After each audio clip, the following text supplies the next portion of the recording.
ಜಾತಿ ವ್ಯವಸ್ಥೆಯ ಮೇಲೆ ಮಾತ್ರ ಈ ಶೋಷಣೆಯ ಸಮಾಜ ಭದ್ರವಾಗಿ ನಿಲ್ಲಲಿಕ್ಕೆ ಸಾಧ್ಯ. ಆದ್ದರಿಂದ ಜಾತಿ ಮತ್ತು ವರ್ಣಗಳು ಸಂಕರವಾಗದೆ ಅವುಗಳನ್ನು ಮೂಲ ರೂಪದೊಳಗೆ ಉಳಿಸಿಕೊಳ್ಳೋದು ರಾಜನ ಕರ್ತವ್ಯ ಆಗಿತ್ತು. ಹಿಂಗ ರಾಜನಾದವ ಯಥಾಸ್ಥಿತಿಯನ್ನು ಕಾಪಾಡಿಕೊಂಡು ಜಾತಿ, ವರ್ಣ ಮತ್ತು ಅಸ್ಪೃಶ್ಯತೆಯ ವಿರುದ್ಧ ಹೋರಾಡುವವರನ್ನ ನಿರ್ನಾಮ ಮಾಡೋದು ಕೂಡ ರಾಜಧರ್ಮದ ಭಾಗ ಆಗಿತ್ತು. ಆದರೆ ಜಾತಿ ಸಂಕರವನ್ನ ಪ್ರತಿಪಾದಿಸುವ ಬಸವ ಧರ್ಮ ಜಾತಿ, ವರ್ಣ ಮತ್ತು ಅಸ್ಪೃಶ್ಯತೆಯನ್ನ ನಿರ್ನಾಮ ಮಾಡೋ ಉದ್ದೇಶವನ್ನ ಹೊಂದಿದೆ. ಹೀಗಾಗಿ ಲಿಂಗವಂತ ಧರ್ಮ ಅನ್ನುವಂಥ ಬಸವ ಧರ್ಮ ಮನುಧರ್ಮ ಮತ್ತು ರಾಜಧರ್ಮಕ್ಕೆ ವಿರುದ್ಧ ಆಗಿತ್ತು. ಬ್ರಾಹ್ಮಣ ಮೂಲದ ಮಂತ್ರಿ ಮಧುವರ್ಸರು ಮತ್ತು ಸಮಗಾರ ಮೂಲದ ಅರಳಯ್ಯನವರು ಇಷ್ಟಲಿಂಗ ದೀಕ್ಷೆ ಪಡ್ಕೊಂಡು ಲಿಂಗವಂತರಾಗಿದ್ದರಿಂದ ಜಾತಿ, ಕುಲ ಮತ್ತು ವರ್ಣಗಳ ಸಂಕೋಲಿಗಳಿಂದ ಹೊರಬಂದು ಶರಣರಾಗಿದ್ರು. ಹೀಗಾಗಿ ಮಧುವರಸರ ಮಗಳು ಲಾವಣ್ಯ ಮತ್ತು ಅರಳಯ್ಯನವರ ಮಗ ಶೀಲವಂತರ ಮದುವೆ ಸಾಧ್ಯ ಆಯ್ತು. ಆದ್ರೆ ಮನುಧರ್ಮದ ಪ್ರಕಾರ ಇದು ವಿಲೋಮ ವಿವಾಹ.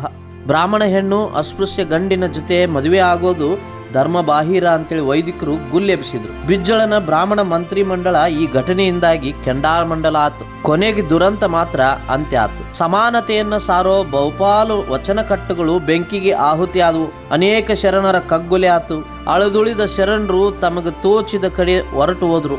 ಉಳಿದ ವಚನ ಕಟ್ಟುಗಳ ರಕ್ಷಣೆಗಾಗಿ ಅಕ್ಕನಾಗಮ್ಮ, ಚೆನ್ನಬಸವಣ್ಣ, ಮಡಿವಾಳ ಮಾಚಿದೇವ, ಕಿನ್ನರಿ ಬೊಮ್ಮಯ್ಯ, ರುದ್ರಮುನಿ, ನುಲಿಯ ಚಂದಯ್ಯ ಮುಂತಾದವರು ಉಳಿವಿ ಕಡೆಗೆ ಹೊಂಟರು.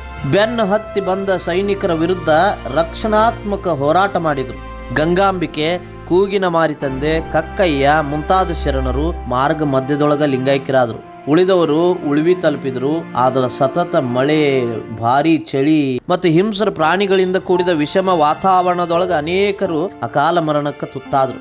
ಚನ್ನಬಸವಣ್ಣನವರು ಲಿಂಗೈಕ್ಯವಾದ ನಂತರ ಅಕ್ಕನಾಗಮ್ಮ, ನುಲಿಯ ಚಂದಯ್ಯ ಮುಂತಾದವರು ಶಿವಮೊಗ್ಗ ಜಿಲ್ಲೆ ಭದ್ರಾವತಿ ತಾಲೂಕಿನ ಗೋಣಿಬೀಡು ಗ್ರಾಮದಲ್ಲಿನ ಭದ್ರಾ ನದಿ ದಂಡೆಯೊಳಗಿರುವಂತ ಶೀಲ ಸಂಪಾದನಾ ಮಠಕ್ಕೆ ಬಂದರು. ಸಿದ್ದವೀರ ಸ್ವಾಮಿಗಳು ಇವರನ್ನ ಬರಮಾಡಿಕೊಂಡ್ರು. ನಂತರ ಚಿಕ್ಕಮಗಳೂರು ಜಿಲ್ಲೆ ತರೀಕೆರೆ ತಾಲೂಕಿನ ತರೀಕೆರೆ ಪಟ್ಟಣಕ್ಕೆ ಹೊಂದಿಕೊಂಡಿರುವಂತ ಎಣ್ಣಿಹೊಳೆ ಪ್ರದೇಶದೊಳಗಿರೋ ಶೀಲ ಸಂಪಾದನಾ ಶಾಖಾ ಮಠ ಅಂದ್ರೆ ಎಣ್ಣಿಹೊಳೆ ವಿರಕ್ತ ಮಠ ಅಂತ ಕರೀತಾರ, ಅಲ್ಲಿ ಬಂದು ನೆಲೆಸಿದ್ರು. ಇಲ್ಲಿ ಅಕ್ಕನಾಗಮ್ಮನವರು ಲಿಂಗೈಕ್ಯರಾದರು. ವಿಶ್ವದೊಳಗ ಜ್ಞಾನದ ರಕ್ಷಣೆಗಾಗಿ ಯುದ್ಧ ಮಾಡಿದ ಮೊದಲ ಮಹಿಳೆ ಅಕ್ಕನಾಗಮ್ಮ. ಅವರ ಸಮಾಧಿ ತರೀಕೆರೆ ವಲಯದ ಎಣ್ಣಿಹೊಳೆ ಪ್ರದೇಶದೊಳಗದ.